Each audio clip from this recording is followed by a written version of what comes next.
તમે આટલી બધી ગુજરાતી બ્રાન્ડ સાથે વર્ક કર્યું છે,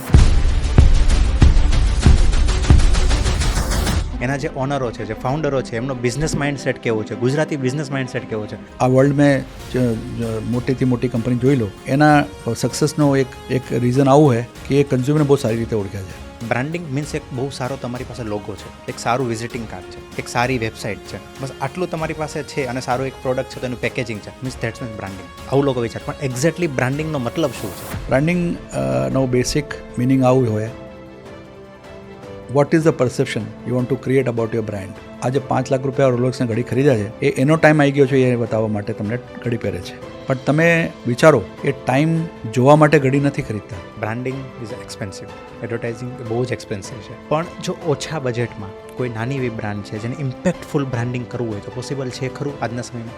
એડવર્ટાઇઝિંગ મતલબ એટલે શું? એડવર્ટાઇઝિંગનો મતલબ આવું હોય, નથિંગ એલ્સ.